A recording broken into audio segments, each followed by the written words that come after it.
So first thing I want to do, because there's a nice crowd here, is just to see if you are, I need to hear this and you know the drill, all right? Because we're here for a particular reason. ILL. Now we're ready to go. Thank you.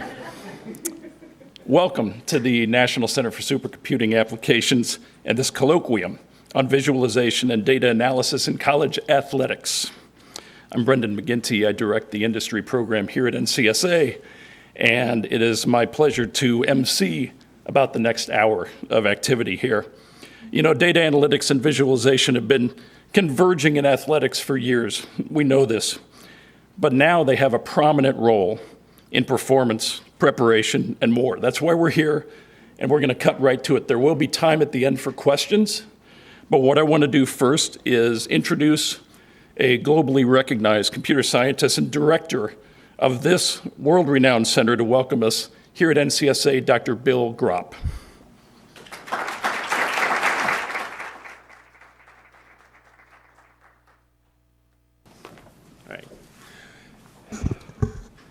Well, good morning. On behalf of NCSA, I'd like to welcome you to our first Sports Data and Visualization Colloquia. I'm sure that we will have many more, and I'm looking forward to this. We're excited to join forces with our colleagues at the Department of Intercollegiate Athletics for today's event. And our goal today is to kickstart a conversation on how this collaboration across disciplines can harness the powerful digital resources and predictive technologies in the service of collegiate athletics. This is something that NCSA has been doing really since its inception. So for the past 32 years, NCSA has been providing advanced digital resources for the nation's science enterprise. At NCSA, Illinois faculty, staff, students, and our collaborators from around the globe use these resources to research grand challenges for the benefit of science and society. We're particularly excited about today's conversation because it is an example of the unique collaborations we have across our campus in fields that aren't traditional users of high-performance computing.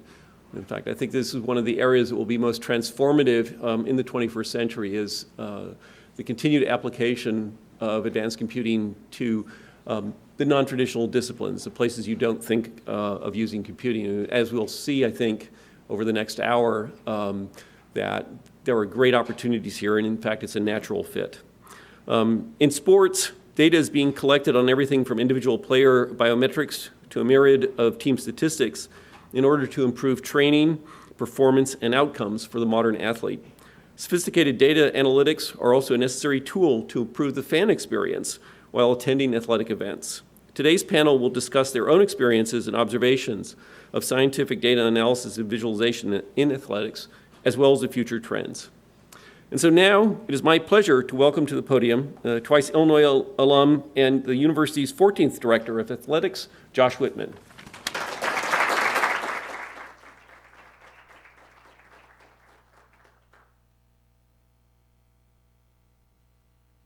Well, good morning, everybody. Thank you so much for the turnout, for the warm welcome, for all the hospitality. We're incredibly grateful. Speaking on behalf of myself and my colleagues from the DIA, you know, I, as Bill mentioned, I have 2 degrees from Illinois, 1 in finance, 1 in law. And every time I used to come north of Green Street, all the alarms started to come off. So I haven't been up this way a lot, and it's my first time in this building, but it's an unbelievably impressive place, and we're excited to continue this partnership and talk a little bit more at length about it with you this morning. A few thank yous. We'd be remiss if I didn't start and acknowledge a number of people who have helped to make today possible. Shortly after I started, I just recently started my 4th year here as the athletic director. Shortly after I started, we were contacted by Scott Wilkin, and he was really the first one to open our eyes to the idea of a partnership. And it's been fun to see how that seed has germinated and really taken root and grown here over the last number of years. And so I want to thank Scott, I want to thank Bill, obviously Brendan, I want to thank Amanda Lombard and then Rob also for being on the panel with us. Again, I'm excited for you to hear all the new ways that we've identified to try and use data, use analytics in the work that we're doing in athletics, and hopefully continue to expand our partnership with NCSA as we get deeper and deeper into the power of data and understanding how it can benefit our program. I think that big data analytics really burst into the mainstream in the realm of sports. If you think back to 2003 and the publishment of the book Moneyball by Michael Lewis, and I think a lot of you are probably familiar with that book. It chronicled the Oakland Athletics and their pursuit of trying to compete in what they called an unfair world. The Oakland Athletics had one of the lowest payrolls in all of Major League Baseball. They're competing against the Red Sox and the Yankees, whose payroll was, I think, over twice as big.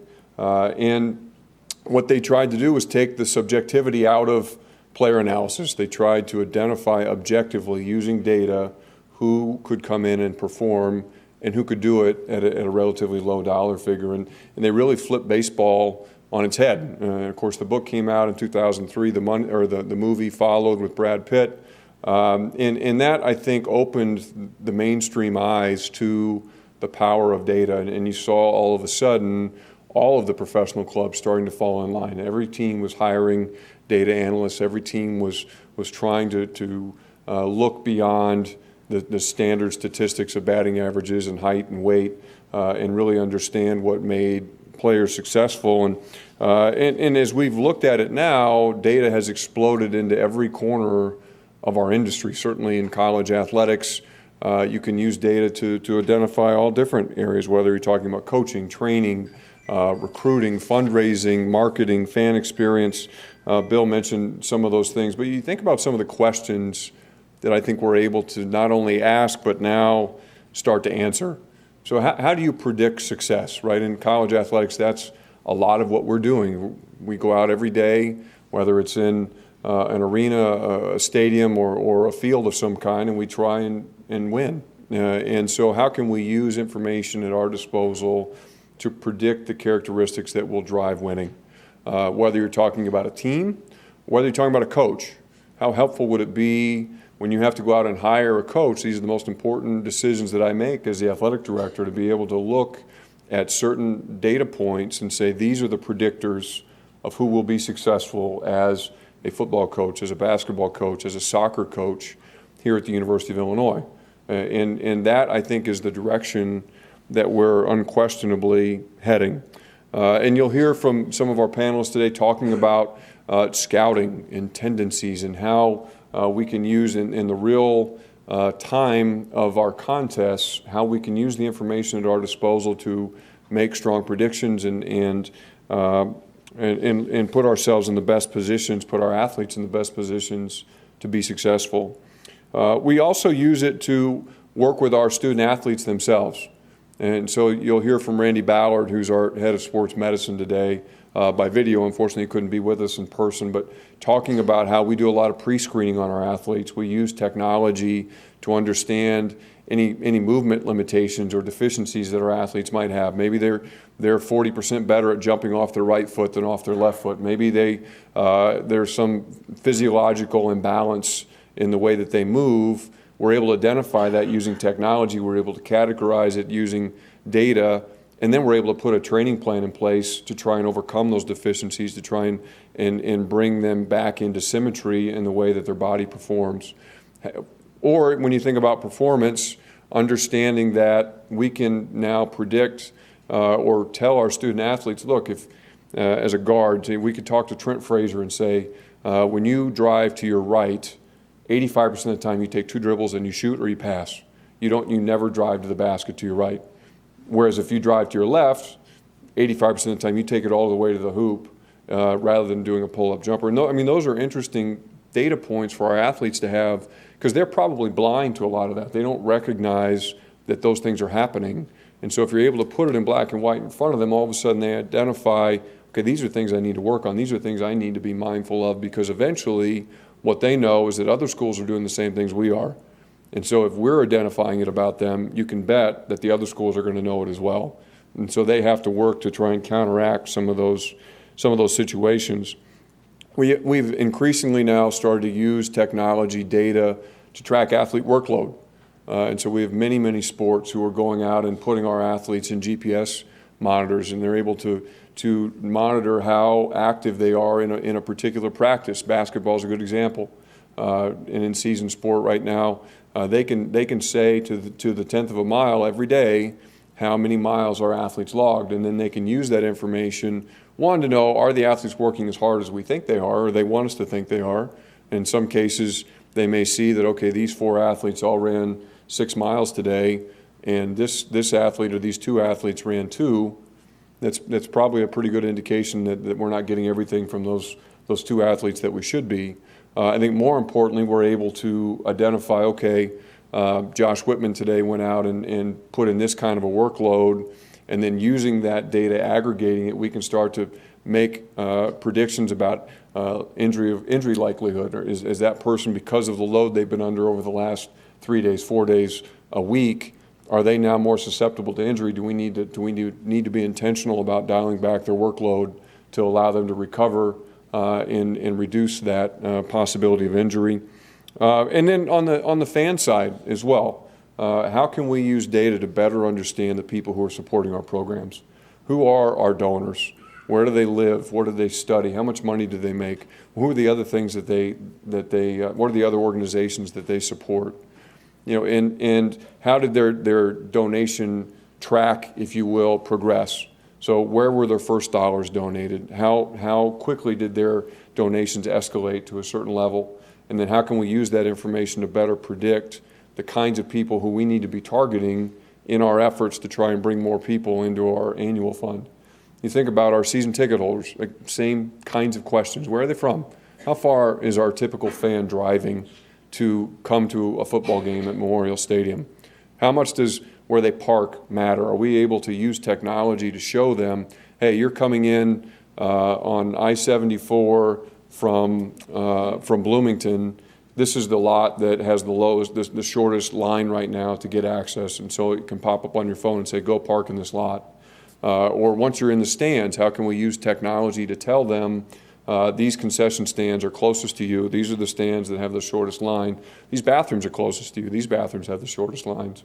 And how can we tie all that together to know, okay, this person came to the game, and they actually used it themselves, they didn't give the ticket to somebody else.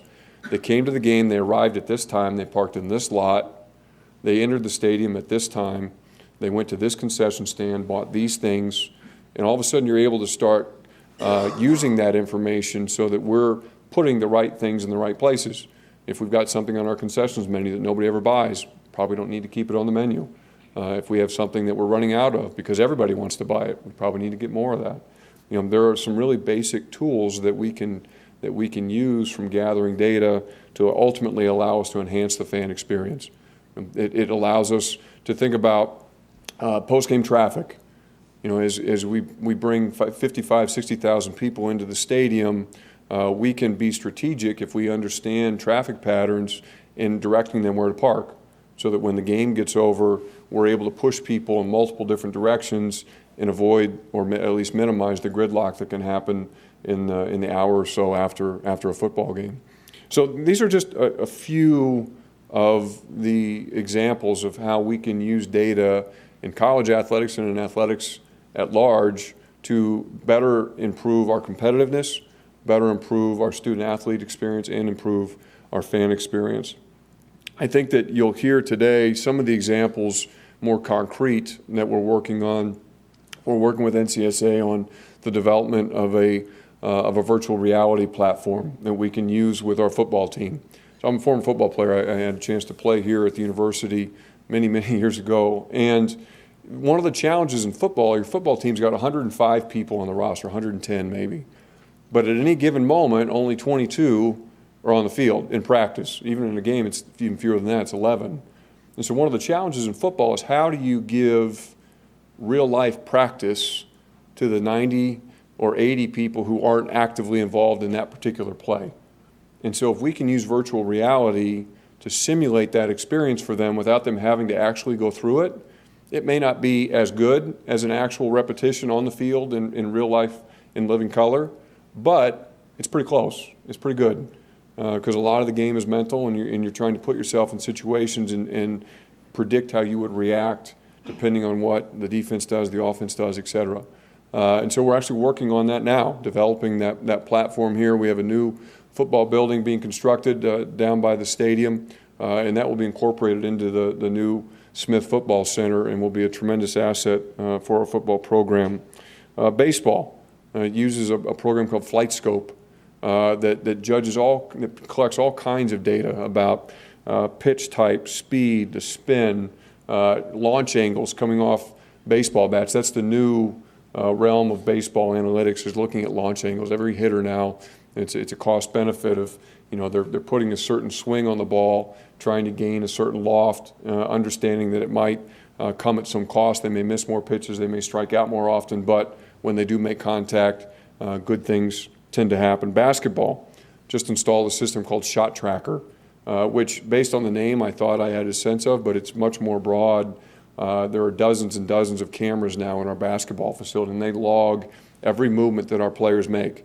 They log every shot that the balls have chips inside of them, and they log every shot that's taken by which player after how many passes from exact locations on the court after certain numbers of dribbles. And so they could say to our players, when you catch and shoot, when you spot up and shoot from this particular spot on the floor, you hit 67% of your shots. But when you stop and dribble, when you dribble the ball and then shoot it, your shot percentage goes down 30 points. And all of a sudden, instead of somebody having to sit there and record it on video and then log all this stuff into a system, the system just does it. It's remarkable. And then we have a similar system now with our tennis program called PlaySight. Again, just recently installed, same general premise. Dozens of cameras around the facility that are logging player location, they're logging shot angles, they're logging spin. And every player now has their own interface, and so they can get in there and they can read about themselves and see the data and talk about the shots that they hit well, the shots where they struggle, and look at the distance they've run, the workload that they've endured during a match or a practice. It's pretty amazing the things that are happening, even just in the last 12 to 15 months here within the athletic program at the university. We just recently, I think, understanding all of these different opportunities that exist, working with Nik Rogers, who you'll meet later, recently started the Fighting Illini Data Group, and led by Nik and our sports technology group. And they're trying to harness all the power of these different opportunities that are available to us for the betterment of the athletic program. And it's been, I think, a really exciting effort. It's still in its fledgling stages, but the opportunity is there for us to be on the forefront of how to use data to support a major college athletic program. And again, I think the partnership with NCSA, with so many engineering and technology experts and assets that we have here at this university, it only makes sense for us to continue to remain at the forefront as we explore this new frontier and how it can ultimately improve and better our athletic environment. So again, many, many thanks to everybody for being here today, and I will step aside and look forward to hearing from our panelists. So thank you very much, and again, appreciate your support. Thank you.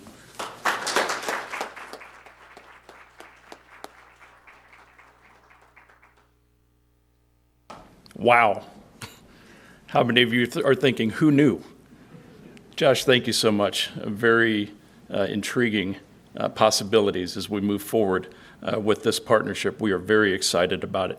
Now it's time to get on to a wonderful panel that has decided to join us today with introduction to what I'd like to do is introduce the panelists in the order that they're going to be presenting.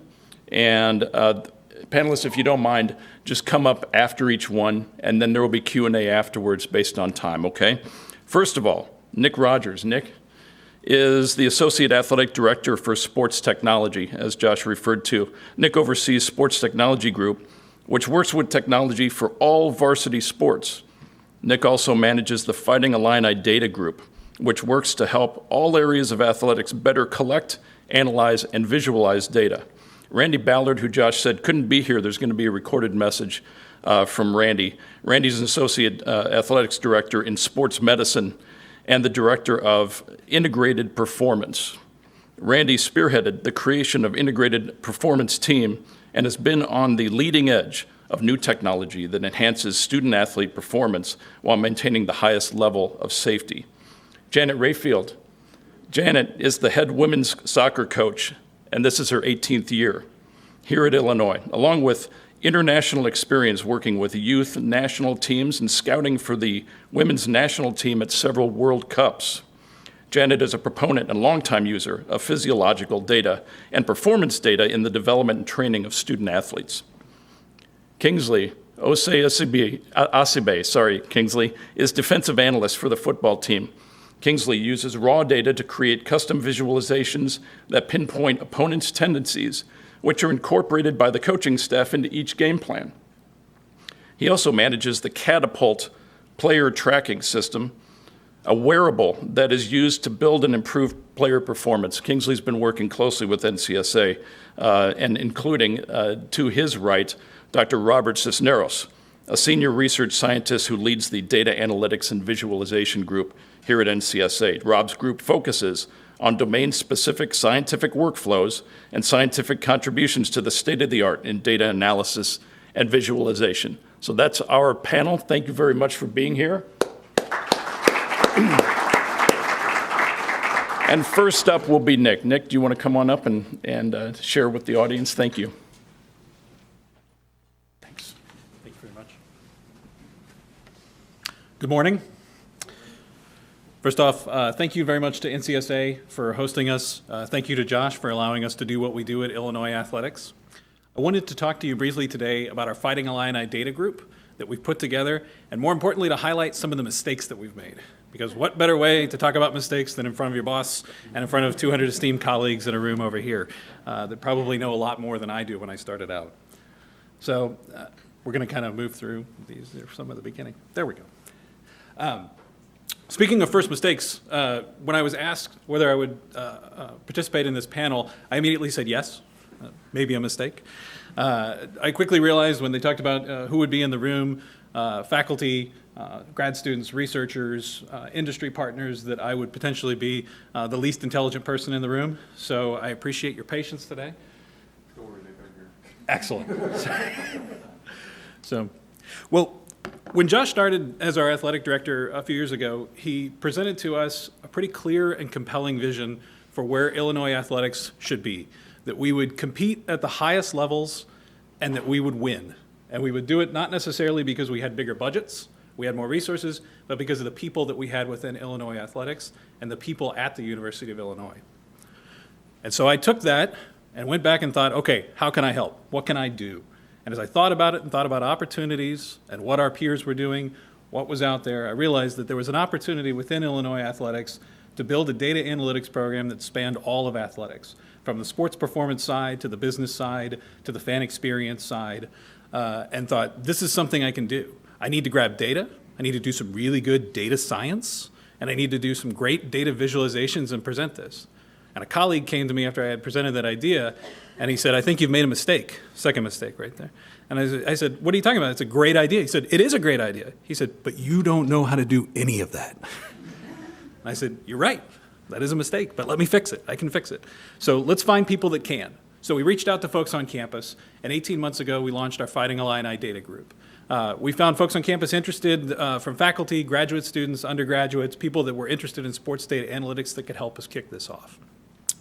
And we thought over the next 12 months, what we wanted to do was we wanted to build kind of a collection of what was out there within Illinois athletics, because there were so many sports, as Josh had mentioned, people doing great things out there, different teams, but nothing to bring it all together. And that was our third mistake. Our third mistake was thinking that we could sit back for a year and just kind of look at what was out there and be able to collect this data.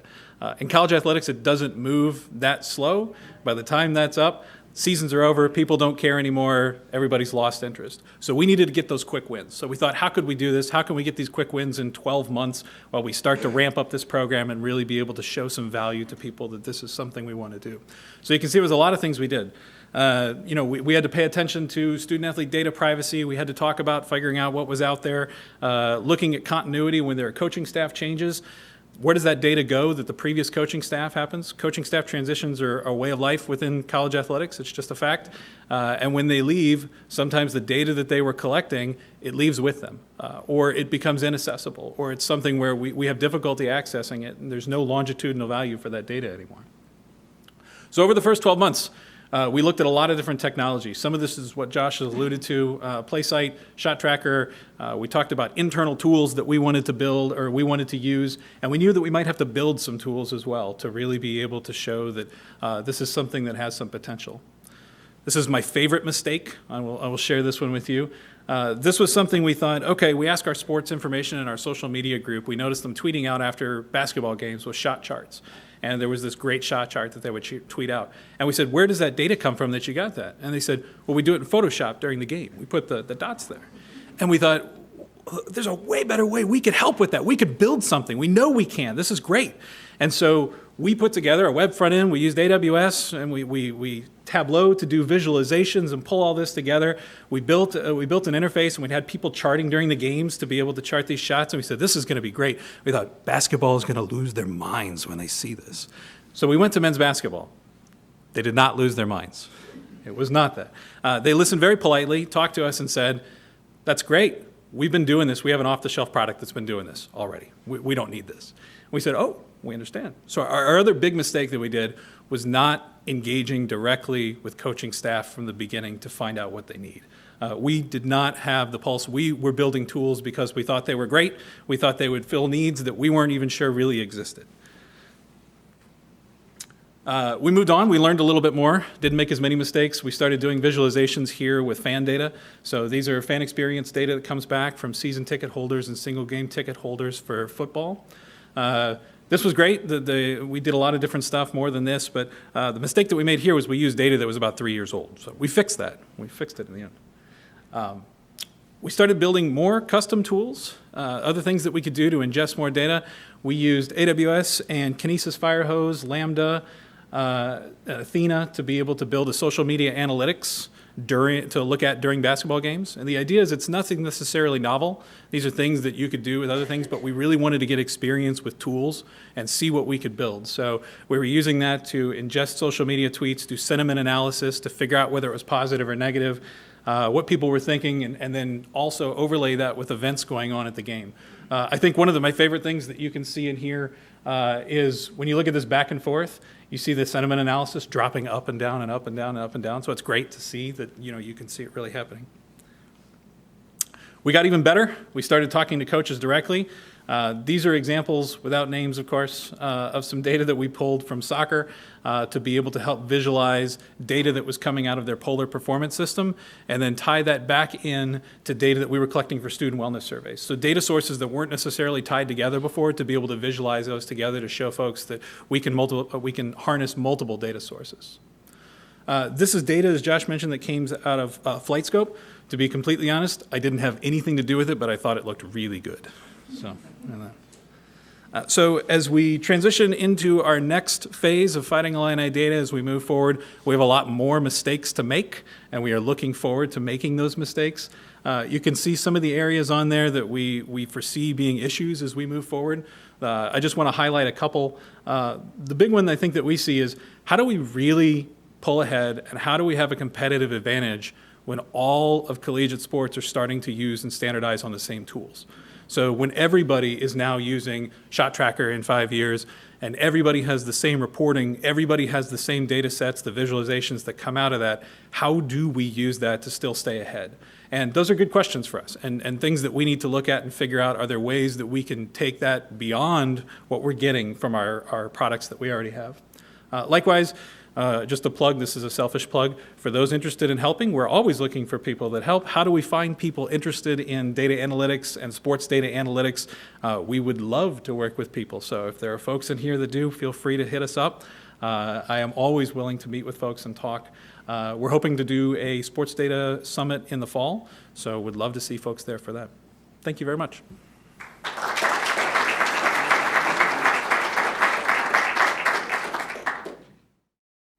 thank you for having me. I apologize I'm not here with you today, but I really appreciate the opportunity to share the data that we've been collecting over the last 8 years in sports medicine and integrated performance. As we look at that data, you can really bucket it into 5 main areas. First off, you have wellness questionnaire data, athlete profiling assessments, electronic medical record and injury information, load monitoring, and fatigue monitoring data. In looking at the wellness questionnaire data there in the graph, you can see over the last month looking at how one of our softball athletes has reported her daily energy and stress levels. More and more of our teams are using these questionnaires to get insight into the day-to-day basis and the day-to-day lives of their student athletes. In looking at our electronic medical and injury data, this is something that probably has the most density as well as depth to the data. The challenging part becomes in sharing that data with others due to HIPAA and FERPA regulations that surround that data. We're also doing more and more athlete profiling with our student athletes. We're looking at movement and mobility assessments, lab assessments, injury histories, and other means to try to understand injury risk and outcomes of our student athletes. More and more of our teams are also doing load and fatigue monitoring, which can involve using a host of technologies from heart rate to GPS to radio frequency devices to understand the day-to-day demands that they're placing on their student athletes at practices. Coach Rayfield will talk more about this in her presentation. Finally, as we look to move forward, we're looking to begin to utilize some of these technologies and others in our return to play and return to sport rehab scenarios so that we can better prepare our student athletes for the demands that they'll face once they get back from injury.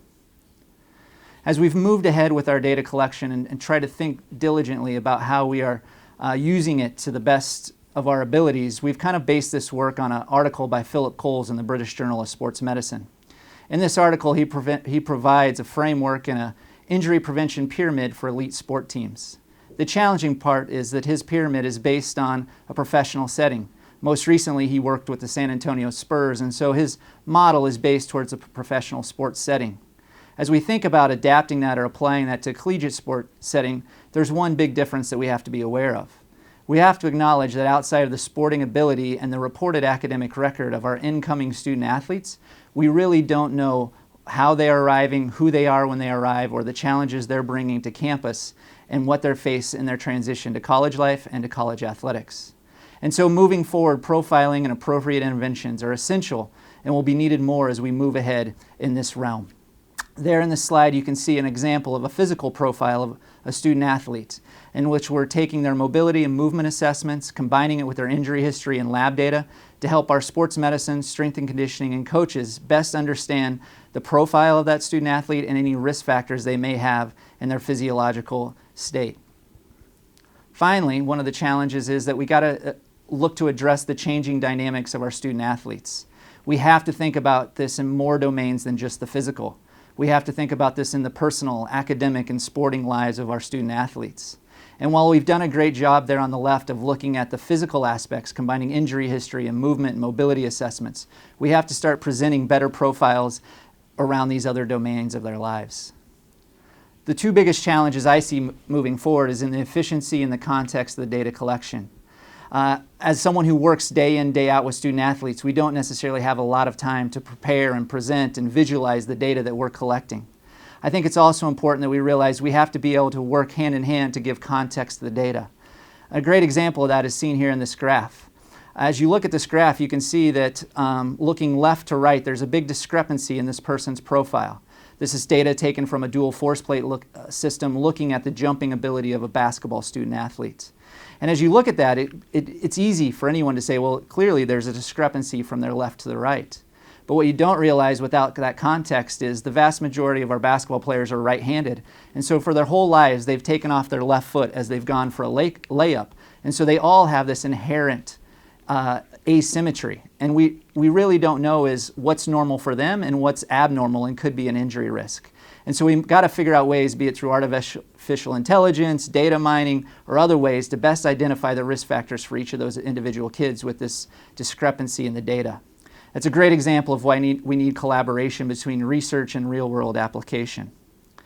And finally, context is key.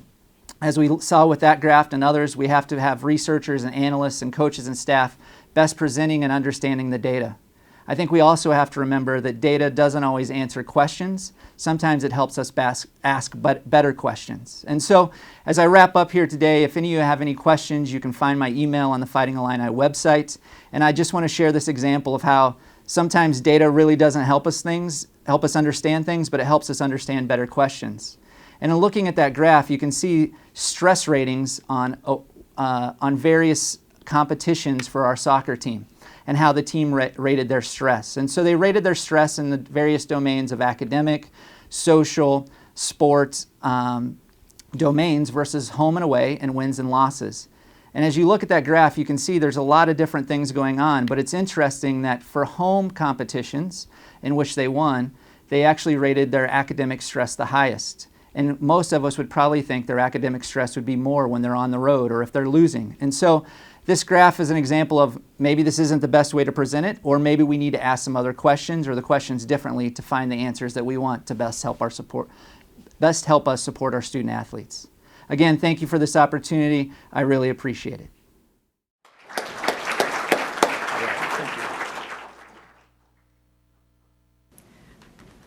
Again, I'll echo the thank yous. It's great to be here and just share some stories. I'm going to kind of fly through these slides. They're probably more just to get an idea of things than to actually look at the numbers or the data that's actually on them.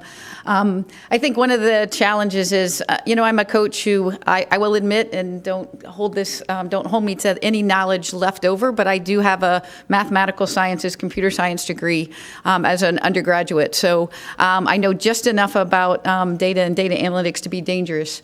But what I do know and what I've learned over time coaching is that data does one of two things. It confirms my eye, or it makes me question something that I've always thought was true, whether that's true about an athlete or whether that's true about my team. And it's made me a better coach. And it's taken some of what I would call guessing out. And I think what is a challenge for people like Kingsley to convince coaches of, it doesn't take away the art of coaching. It gives me information in which I can be a better coach and apply the art of coaching to the job that I do. And information is powerful for a coach if it's the right information and if I understand it. So, I think that experience and knowledge part of that is where the experience of coaching comes in. But the amount of data and the amount of information that we now have as a coach is way more than I've ever had as a coach in this profession. I'm old enough to be in this coach that my first data collection was a manager standing next to the field talking into a recorder going, Susie Q, pass completed. Johnny, literally was recording into a recorder, then sitting down after the game and listening to his recorder and making marks on a piece of paper and maybe putting that in an Excel spreadsheet. I think we had that at that point in time. And then giving me that data at that point in time. We've gone from that to now some of the data that we have now. I've gone from putting little Timex watches where you could set training zones and you could be above or below or in the training zone and having 5 student athletes wear those watches and just report to me after the game, to now having heart rate monitors that have GPS units in them. So the amount of data obviously has gone through the roof. And to most coaches, they look at some of the data that they get and they just see what you see right there, squiggly lines, and it means nothing. And so to educate coaches on this data and what it means, and to be able to take all that data and put it into something that's meaningful for coaches, I think is important. That happens to be data off our polar heart rate monitors. The top is heart rate, the bottom is speed, and you can see how that has to be put into a context. But then you take that and you put it into players, individual players, and what that looks like. And I can now say, was this session effective? Did it do, especially physiologically, what I wanted it to do? I know if it did things technically or tactically. Did we get better? Were we able to serve the ball into the box and finish more goals? But what I don't know is what kind of toll that practice took on their bodies. It's not a track practice where I can say, okay, they ran 4 800s in this amount of time and had this much recovery. What I don't know that was in trying to get better at crossing balls, the players on the flank ran 400 sprints, and I thought it was going to be an easy day. And so certainly we can look at that data and say, did we do what we wanted to do? I think Josh mentioned we can say we're athletes working as hard. I tell my student athletes that this device that they're wearing will hold you accountable to a hard day being hard and me accountable to an easy day being easy. So there's accountability that comes from this data, both for the coach and for the athlete. And I think that's important for them to buy in, that this isn't just something that they wear so I can make sure they're working hard or I can run them. I can actually make sure that I'm doing what I want to do as well. And I think when they realize that it's going to hold me accountable, that's true as well. The other thing is the data over time gives us information. This is data that's collected over a period of time, and so we can start looking at 7-day averages, acute to chronic ratios, and what kind of data does that give us in terms of, and I think Randy alluded to, if we have this acute to chronic workload, can we then look at what does that do in terms of injury? And then can we look at their stress from academics and factor that into it? And do we have a lot of this data? This is really helpful for us as we try to plan a season where student athletes are training 3 days a week, playing 2 games, probably Friday, Sunday. We now have a way where we say, you know what, a traditional week is this, a heavy week is this, a light week is this, and then we can look and say, hey, are we actually meeting that periodization that we've planned out? In past years, it was sure, we targeted that, we had the practices, we did some RPEs, but now we have real data that can say, yes, you hit your mark, or no, you didn't. And maybe you didn't hit your mark that week and it was a little heavier than you thought, and now can you back off? So it really does give us data to allow us to train the athletes in the optimal way possible to get the maximum performance out of them on the weekends. I think there are things that we can look at retrospectively and say what kind of training loads gave us the kind of performance that we want. And so you're looking at some of the visualizations that some of this data can be presented in. We can look at weekly loads. We can look at different things. The counter movement jump here, and this is actually data from a colleague, but they've studied, and the counter movement jump is something that they use to measure fatigue. So they can look at training loads and potentially the fatigue effect, and the counter movement jump gives them some idea of the amount of fatigue that exists in a student athlete. There's other programs that look at heart rate variability and use that as a measurement of recovery. So lots of opportunity for data to give us better information. I'll flip now. I mean, that's, I think, one side of the data that I've used as a coach in this profession is the physiological load monitoring. Is the workload what we expected it to be? Both from an internal heart rate data that we can collect. I asked the U.S. soccer sports scientist, I said, if you had to choose between heart rate data and GPS data, which would you choose? And she looked at me and said, I'm not sure I can choose that because you're asking me to just have half a picture. Which half of the picture would you choose? Unless you have the whole picture, you don't really know what you're looking at. And so, that's that internal load of heart rate data, but the external load that the GPS can give you. But the flip side of that is all of the statistical performance data. This is actually a program that a lot of teams use. This is actually professional team data. I didn't put our own team data up there. And again, not to look at any of the numbers, but to look at the amount of data that's possible to collect. Pass completion rates with your right foot, with your left foot from this area of the field. I think some of the data that Kingsley will talk about too from a football perspective. And now you can look at your own team and say which statistics are important for us to look at based on the way that we want to play, but also you can look at all this data and say, what's our opponent going to do? What are the tendencies of that opponent? And so being able to digest all of that data, in a game alone, there's probably somewhere between 650 and 1,000 passes that occur in a 90-minute game. From in the two teams, and that doesn't even include actions of somebody taking on and dribbling somebody in a tackle in the defensive. So the number of actions in a game can be somewhere between 2,000 and 2,500 actions that could happen in a game. So being able to analyze that and digest that, those are sort of team stats. But then just if you move forward, there's an individual statistical panel that you might be able to look at in terms of pass completions, where they're lost, what areas of the field, what shots are, what key passes they can make. So again, the amount of data that you can analyze, both of of your own team and saying, is your team doing the things that you want them to do? Where can you improve them? But also from a predictive standpoint, what's your opponent doing? I will say this, I think one of the things that in the international arena, when I've been involved there, the data is much more predictive. And I think because at the international arena, there's a consistency there in players that maybe doesn't exist in the college arena. And I think it will be interesting to figure out, is that because there's more stresses or players aren't developed? But the consistency, even in my own team, or performing in one game to the next game, probably isn't going to be as predictive. If you take data on my college team and try to predict what we're going to do next week, and you're right, come find me, because I have a hard time doing that.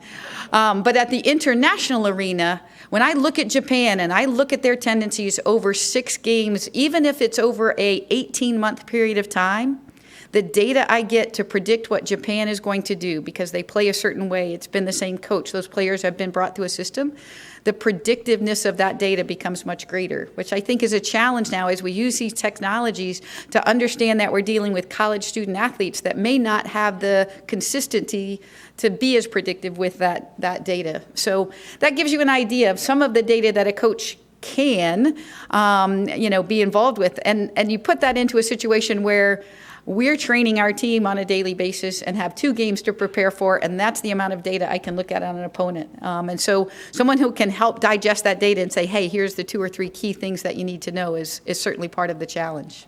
So, thank you.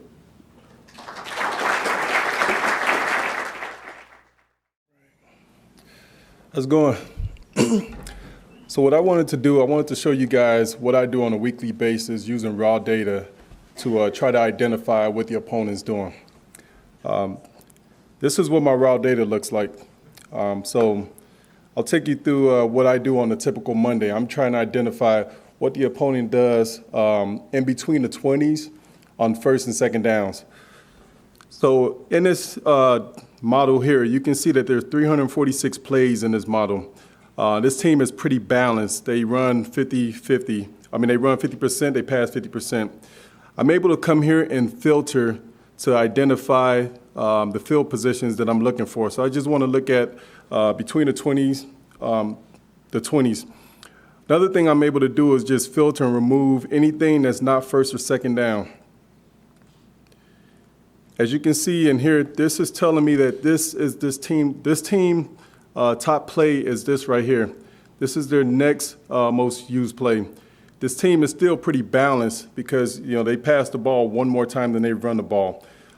If I can't see a name, that's telling me that they've only done this play one time, so I'm not really worried about that.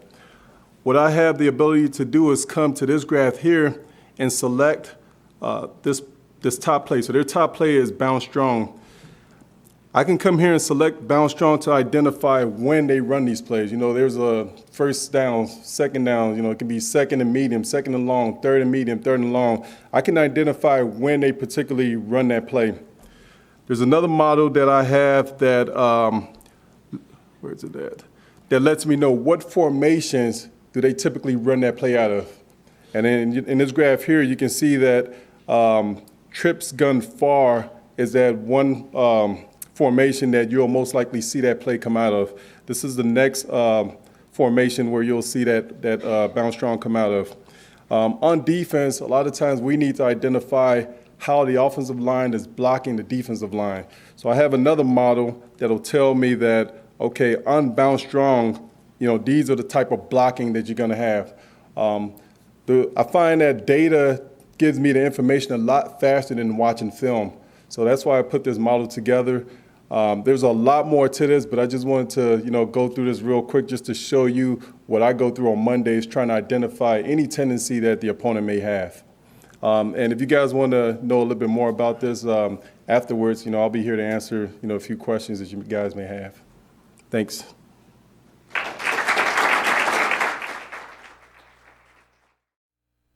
All right, so I think the panel has done an excellent job of making it clear why collaborating is extremely interesting and challenging. There we go. Instead of giving sort of a lackluster overview of the current collaborations, I plan to try to illustrate the different perspective, how we approach this type of data and sort of the different angle that we take for making some contributions here. So my group is the Data Analysis and Visualization Group. Our major goal is to enable science. So we do this through support and research, managing software or algorithms on HPC resources, answering questions like, is this kind of stuff in my data? And then creating outreach visualization. So it may seem like this is scientific visualization data, so large, structured, spatial data, and for the most part that is the case. So here are a couple of application areas that we tend to work with. And the question is, are there other types of data that we care about? And so in particular, what about big data? And this is, of course, the one with all the hype around it. And we think of this as, typically some data that's flying into a database, and it's very related to the kind of things that we do, except analysis tends to look pretty different, and it is very heavily dependent on the idea that you're reducing your data from input to, a very small output. And then for the people in our group, the reason that we care is that there's a lot of natural overlap between the type of analysis and visualization that we tend to do on scientific data and the types of things that we might want to do with big data style data. So anytime we're working with metadata, for instance, where we could use the same sort of techniques for that analysis, or if we have performance or diagnostic data. So this is very well aligned with the kind of things that are being collected in the sports space. But of course, we have our own performance data. So this is a little analytics routine that we put together for the utilization of blue waters. And so what we have here, the reason I picked this, I think it does a good job of illustrating sort of the big number of data inputs that we have to make some cohesive picture. So we have both like a window of 1 hour showing detailed utilization data. We have over 1 day showing non-detailed utilization data, and this is a snapshot in time. And then if you click on any of these jobs running on the machine, you can see all this information, like the name of the job, how it ended, where it sits exactly. So you can think of maybe 9 different columns coming from a database that all need to fit together in some magic way to make one approach happen. So from doing that work, we learned that the major issue with this is that your data model is a table, and that's not a strong enough data model to do interesting things. So we wanted to apply a SciViz data model to analytics and assume the fact that the people who are collecting this data may introduce bogus mathematics in terms of dependencies and things like that across columns. And so we worked on a little analytics library called IDEAL, the Interactive Dynamic Etc. Analytics Library, where we integrated a scientific visualization data model and then built everything on top of that.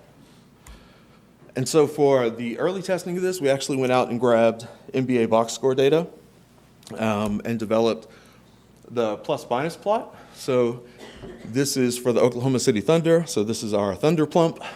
And we really embraced this idea of bringing in all these different data types. So what you have over here is every stat that's in the box score. And then the major part of the graph, everything on the right of this line is when the team won over the season. Everything to the left is when they lost.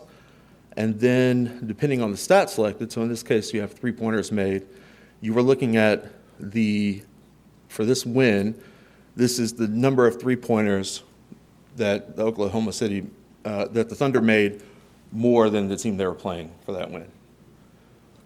And so since we built this data model and have all of these things on top of it directly, so we have, these things are calculated through correlations. This is a linear regression line showing the positive correlation between making more 3-pointers than your opponents and winning. And so we have all these in single context now. And then so one interesting thing here is that this also ranks on a per team basis which stat is most valuable for that specific team in terms of winning and losing. So this is the most indicative. If they have more assists than the team they're playing against, that's the most indicative that they're going to win. And if they miss more two-pointers than the team they're playing against, this is means they're going to lose. And so you'll notice here the thing with 0 is free throws made.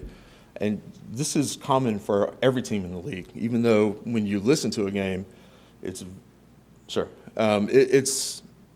spoken about like it's a huge deal in every game, like people are going to the line.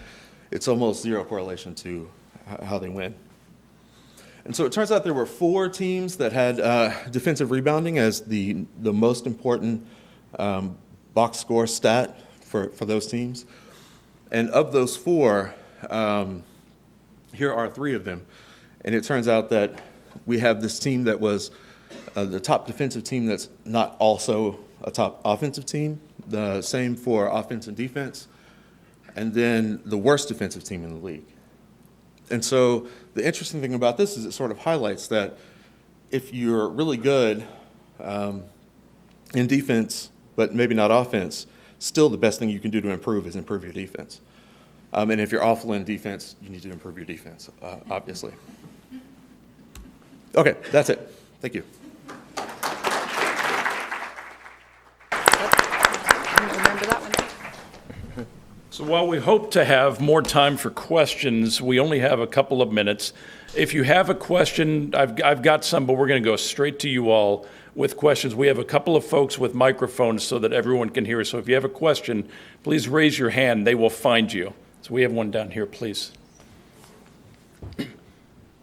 And Kingsley said, and I think I talked to Josh earlier, maybe for a couple minutes afterwards, there will be a chance out here as well, but we're going to try to finish in just a couple minutes. Well, first of all, congratulations. I think that with the great computing power and the engineer here, hopefully we have more wins. So the question is, I saw a lot of data really related to training and more like performance in the game. I'm just wondering whether you also have data like during their daily life, 24 hours. We have a lot of wearable device. I didn't see any sleeping data, for example. Whether we have have this kind of data, or can we get this kind of data? Thank you. I can say that for us, I would say the 24-hour data comes from probably the surveys. Right now it's a self-reported sleep, quality of sleep, stress level. Those are the things that we get. I know our volleyball team has worn a wearable that gets some sleep data and some heart rate variability. So I think that's and again, I think it's student-athlete privacy and student-athlete buy-in to some of that technology. Getting them to be honest, even in reporting they're studying for an exam and only sleep 2 hours the day before a game. They're not sure they want me to know that. But I think it is certainly something right now. I would say most of that data that we have relative to their 24-hour life comes from self-reported data at this point. Yeah, I think one of the challenges is that because you're kind of invading their privacy, it's got to be something that the players themselves buy into. You can't force them to wear, a device like that overnight.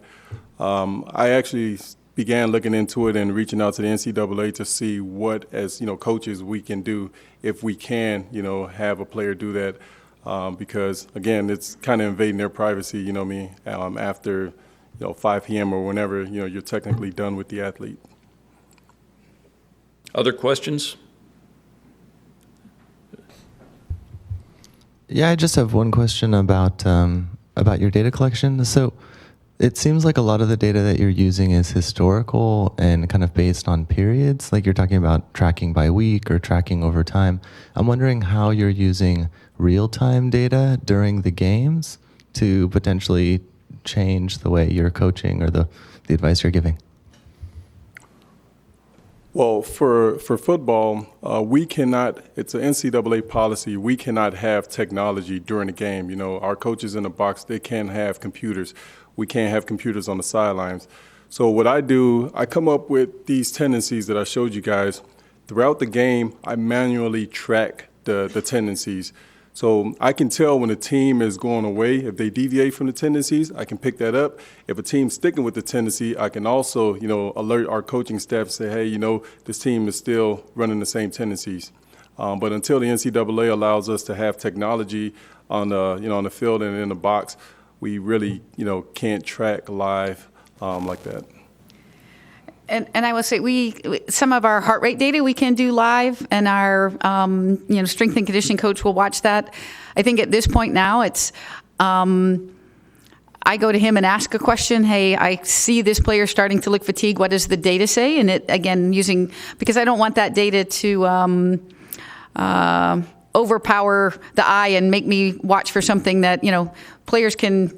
I say all the time, I can measure their heart rate data, but you can't measure their heart. And, sometimes that's the visual, but it's sometimes nice to be able to know, yeah, she really is starting to struggle, and I can make a substitution at that point. So most of the in-game data that we can get is probably as video gets to be, and we build our new stadium and have the access to instantaneous video, I think we'll be able to get some clips and some things like that. But the actual tendencies are hard to predict in a real-time situation for us, I would say.